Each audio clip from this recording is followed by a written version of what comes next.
By the last week of November 1950, the American Marines at the Chosin Reservoir were already dead. They just hadn't noticed yet. At least, that is what the man on the high ground believed. He stood in the wind above a frozen valley in the mountains of North Korea, and he looked down at a thin black thread of road. And on that road he saw the enemy. Trucks, tanks, tents, a whole division, strung out for miles along a single lane of ice, boxed inside a ring of white peaks. His peaks. He had over 100,000 men hidden in those hills. The Americans had a fraction of that. He had chosen the ground. He had chosen the hour. And he had a third weapon, one that needed no bullets and never ran out of ammunition. The cold. It was falling toward 30-40 degrees below zero. Cold that turned rifle oil to glue. Cold that froze morphine solid inside the needle. Cold that killed a wounded man before the wound ever could. All he had to do was close his fist in the dark, again and again, and let the mountain finish what his soldiers started. He was certain. He was patient. He was wrong. Because he was looking at the wrong men. What he could not see, from up there on the ridge, was that this trap was about to become the most famous fighting retreat in the history of the United States military. He could not see that these Marines would turn around and walk out through his 100,000 men, carrying their wounded, carrying their dead, and dragging their trucks and their tanks with them. And he had no idea that the two things that would save them had almost been thrown away. One was a stubborn general his own side had mocked as a coward. The other was a bridge that the Americans would drop out of the sky. This is the story of the frozen Chosin. To understand how 30,000 men ended up surrounded at the top of the world, you have to understand how good the war was going, or how good everyone thought it was going. Just weeks earlier, the Korean War looked all but won. In September, a daring landing at Incheon had smashed the North Korean army in half. The enemy was running. United Nations forces poured north, chasing them toward the Yalu River, toward the border with China. And in Tokyo, the High Command made a promise that would haunt them. Home by Christmas. That was the plan. One final push north, one big offensive, and it would all be over before the new year. Soldiers were told to leave their heavy gear behind. Speed was everything. Get to the border, plant the flag, go home. You could feel it in the air, that dangerous lightness that fills an army when it believes the worst is behind it. Men talked about what they'd do when they got back. Rumors flew that some units might ship out before the new year. The end was in sight, everyone said so. And when the end is in sight, caution starts to feel like cowardice, and speed starts to feel like sense. So they raced. Faster and faster, deeper and deeper into a country most of them couldn't find on a map. And as they raced, they made a fatal assumption. They assumed China would not come. But China was already there. Silently, at night, tens of thousands of Chinese soldiers had crossed the Yalu. They marched in the dark and hid before dawn. They lit no fires. When American planes flew over, entire divisions lay flat in the snow and vanished. It was one of the great disappearing acts in military history. An entire army, hundreds of thousands strong, moving into position, and almost nobody saw them coming. The few warnings that did come back were waved away. A captured prisoner here. A strange report there. Whole Chinese soldiers turning up in the lines, insisting there were far more behind them. Surely a token force, the top said. Surely a bluff to slow the advance. Nobody who had promised this war was almost over wanted to believe it was about to start again from the beginning. So the warnings were filed, and the advance rolled on. And the ground they picked was a nightmare. The Chosin Reservoir sat high in the mountains. One road ran up to it and back down. One narrow, twisting, ice-slicked lane cut into the side of cliffs. That road was the only way in, and the only way out. The Marines had a name for it. The MSR. The main supply route. But a supply route is only a lifeline as long as you hold it. Cut it in enough places, and it stops being a road home and becomes a rope you're hanging from. Then there was the enemy that never slept. The temperature. Nothing in the American arsenal was built for this. Batteries died. Radios went silent. Machine guns froze mid-burst. Men had to fire their weapons every few minutes just to keep the metal from seizing up. Food froze into bricks you couldn't bite. Blood froze in the wound and, strangely, sometimes saved a man by sealing it. 2 days without proper shelter, and the body simply began to shut down. The cold got inside everything. Inside the guns. Inside the food. Inside the medicine. And finally, inside the men themselves. Frostbite took fingertips and toes and the ends of noses. Feet swelled black inside frozen boots. A man who sat down to rest, just for a moment, and let his eyes close, might never open them again. This was a battlefield where doing nothing at all could kill you, just as dead as the enemy. This was the reality nobody in Tokyo wanted to hear. The tactics that had worked all summer, speed, spread out, keep moving, were about to collide with a mountain, an army, and 40 degrees of frost. The Marines were driving straight into the jaws of it. And one man had been trying to warn everyone for weeks. His name was Oliver Prince Smith. He was a Marine general, tall and gray and quiet. A man who read books and spoke softly, and did not thump his chest. And in an army in love with speed, he had become a problem. Because Smith did not believe the war was almost over. He looked at the maps. He looked at that single fragile road climbing into the mountains. He looked at the empty spaces on his flanks, where an entire Chinese army could be waiting, and he felt something cold that had nothing to do with the weather. His instinct told him to slow down. But above Smith sat the Corps commander, General Ned Almond. And Almond was everything Smith was not. Confident, impatient, utterly certain the Chinese were beaten. To Almond, Smith's caution wasn't wisdom. It was cowardice. It was an old man dragging his feet while glory waited up the road. Almond wanted the Marines to sprint to the Yalu. Smith was ordered to attack, to advance, to move faster. So Smith found a way to obey the orders.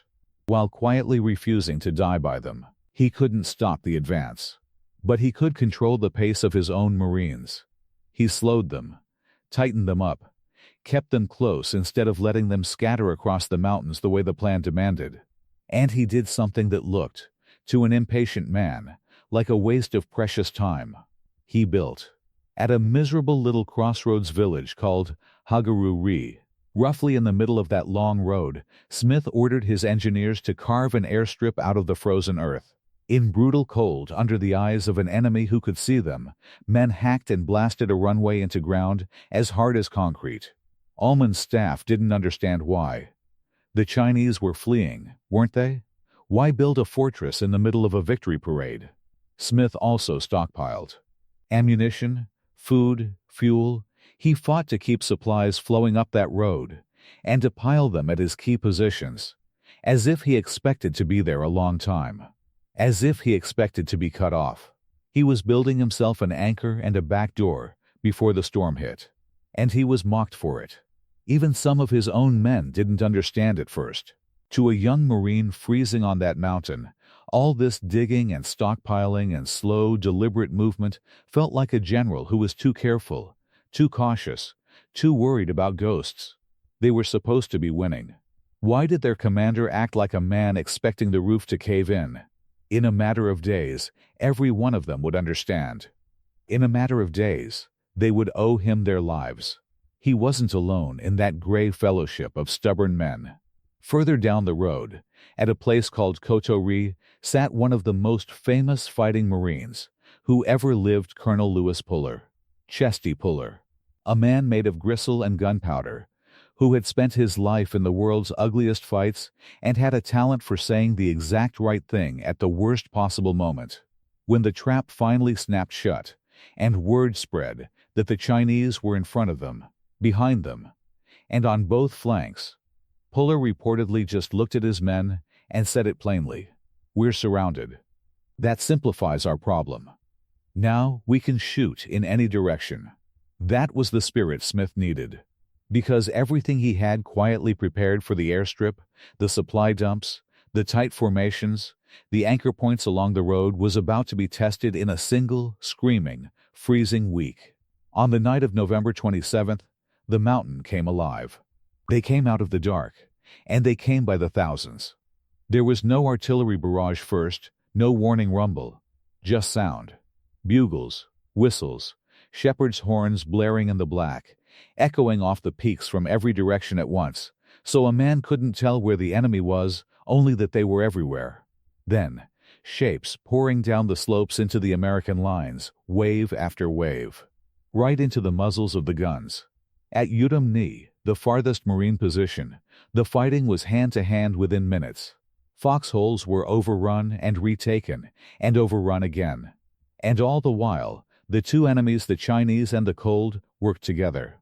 A Marine hit and knocked into the snow had minutes, not hours. The wounded who couldn't be reached simply froze where they fell. Picture one foxhole out of 1,000. Two Marines, back to back in a hole, hacked from ground as hard as rock, breath freezing white on their collars. First, the whistles. Then, the horns. Then a sound like the whole hillside is sliding toward them. Because it is. Out of the black come shapes, more of them than there are bullets, and there is no time left to be afraid. Only time to fire and reload and fire, fingers too numb to feel the trigger.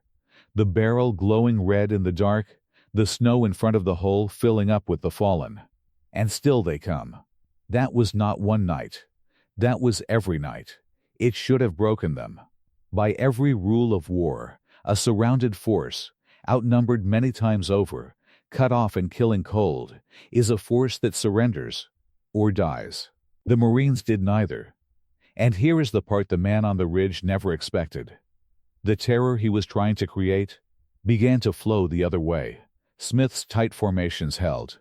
Instead of scattered platoons swallowed one by one, the Chinese kept running into disciplined, interlocking walls of fire Marines who did not panic, who fired in controlled bursts into the mass of attackers until the snow in front of them was no longer white. A human wave is a terrifying thing to face. But it is a horrifying thing to be a part of, when the men you're charging refuse to break. Then, the sun came up, and with the sun came the sound that the Chinese soldiers learned to dread more than any other, the scream of engines. Marine Corsairs' dark blue fighter planes came howling down out of the sky, so low the men on the ground could see the pilots. They carried bombs and rockets and something worse, napalm. Fire that clung and spread and did not stop. To an army with no air cover of its own, no answer, nothing to do but hug the earth and pray, it was a special kind of hell. By day the Americans owned the sky, and the sky owned the Chinese. But the deadliest thing on that battlefield was killing everyone equally. The Chinese army had come to spring a trap in the snow, and it had come dressed for the wrong war.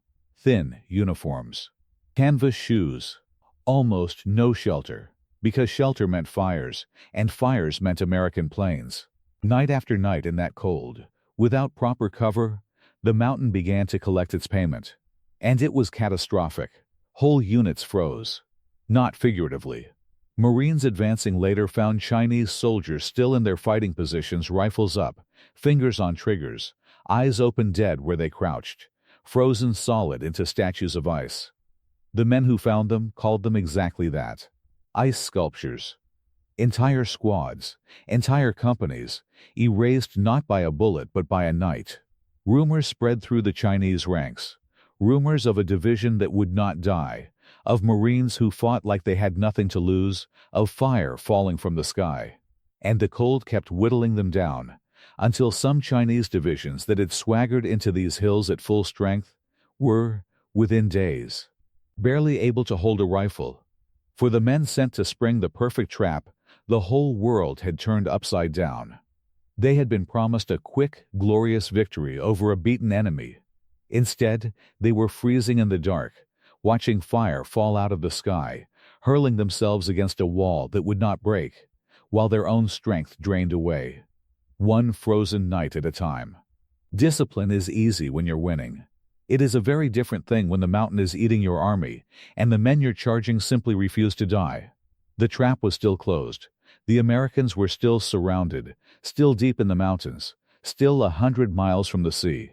But the men who set the trap were dying inside it too. Now Smith had to get his Marines out. And to do that, he was going to have to reinvent what a retreat even means. He refused to call it a retreat at all.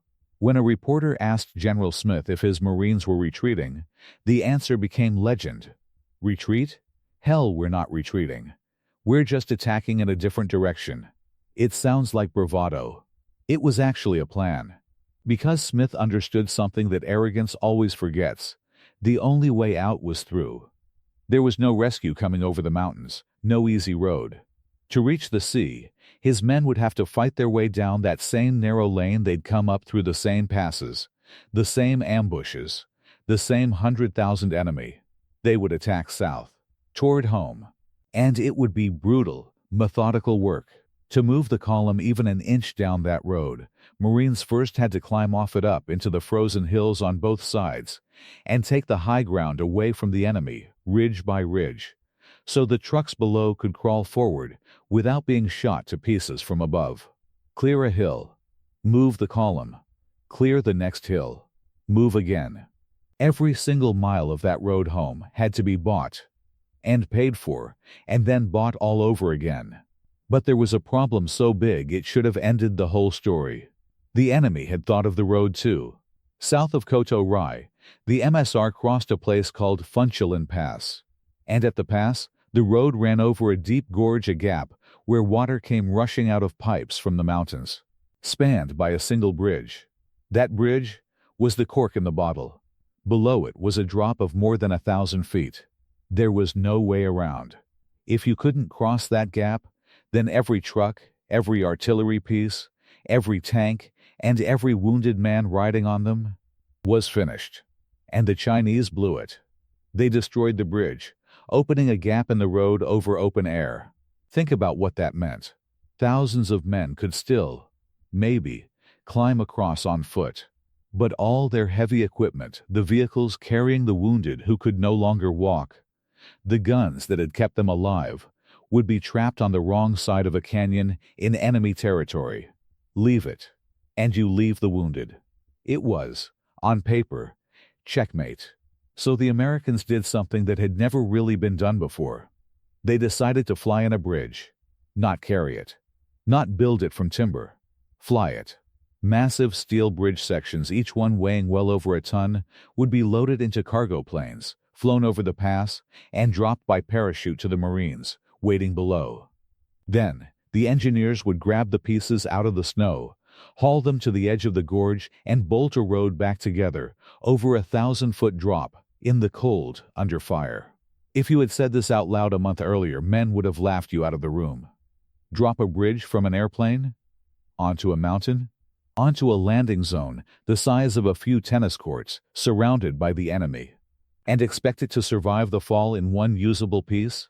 It was absurd. And on the first attempt, the absurdity nearly won.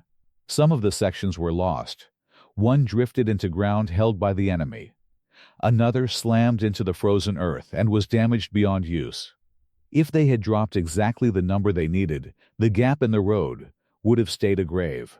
But they hadn't. They had dropped more than the plan required, extra spans, a margin against disaster. And that margin was the difference between a bridge and a slaughter. The engineers went to work at the edge of nothing. In cold that made steel burn bare hands, hanging over a canyon, they fought the pieces into place.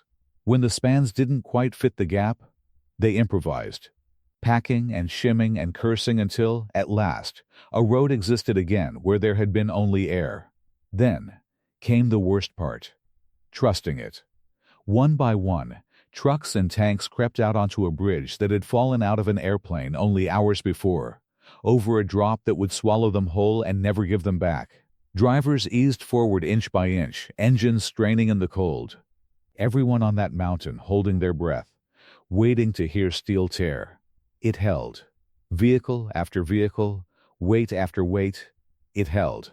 A bridge, dropped from the sky, was now the only thing standing between 30,000 men and annihilation. And the column began to cross. But steel bridges don't hold a road open. Men do. American Marines. Mostly, but not only. Fighting in that frozen column alongside them was a detachment of British Royal Marines, commandos sent up from the coast, who bled in the same snow and earned the same hard respect.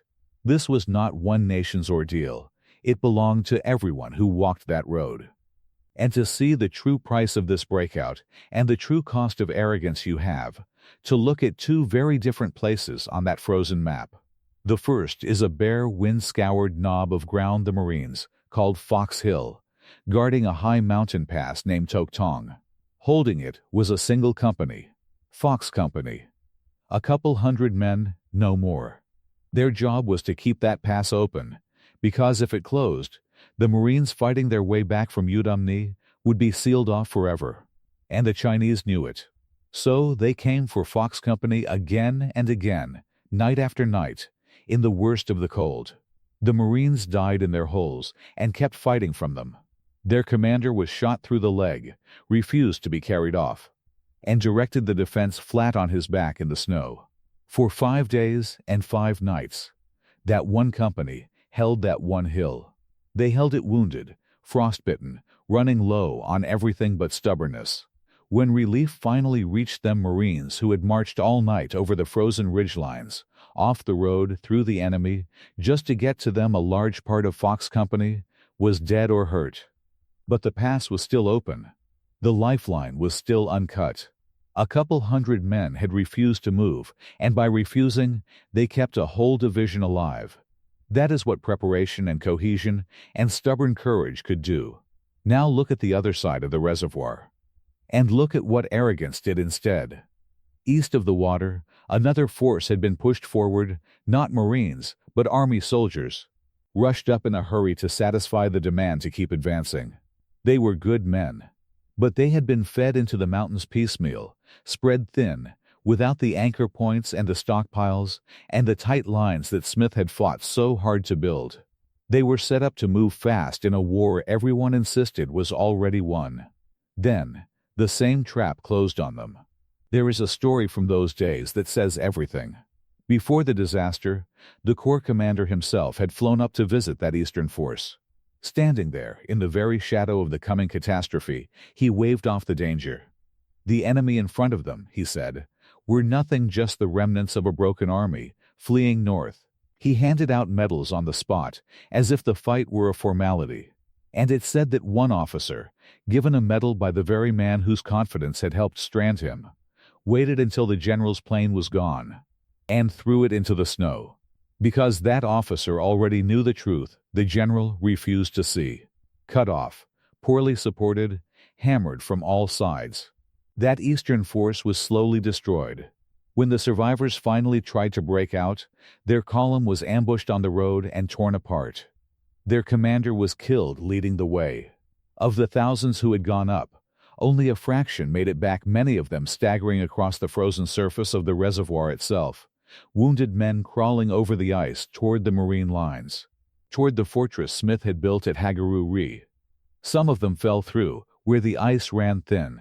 Some simply lay down on that frozen lake and could not get back up. And the Marines who watched them come, small dark figures stumbling across a vast white sheet under a dead gray sky, went out onto the ice to drag them in. Men who were themselves half frozen carried men who were fully broken. It was one of the most haunting sights of the whole campaign. Two forces, the same mountain, the same enemy, the same unbearable cold. One had been prepared for a fight and fought its way out as a fist. The other had been told the fight was already over and paid for that sentence in the snow. That was the difference between listening to the quiet man and mocking him. The column kept moving south, down through the pass, over the bridge that fell from the sky, past the frozen hills where their friends had held the line. They brought their wounded, they brought their guns. And the ones who had fallen, they did not leave behind to be forgotten. They carried their dead down the mountain with them. And the ones they truly could not carry, they buried deep, and marked, and swore they would come back for. Marines do not leave Marines. Finally, the mountains opened, and there ahead was the coast, and the sea, and the ships. They had walked out. Out of the trap, out of the ring of 100,000 men, out of the cold that had tried to erase them. It cost them more than 700 dead, thousands wounded, and thousands more crippled by the frost. It was a terrible price. And at the coast, the ships were waiting, and what followed was an escape within the escape. Because it was not only soldiers who boarded those transports. A tide of Korean civilians came too. Tens of thousands of them.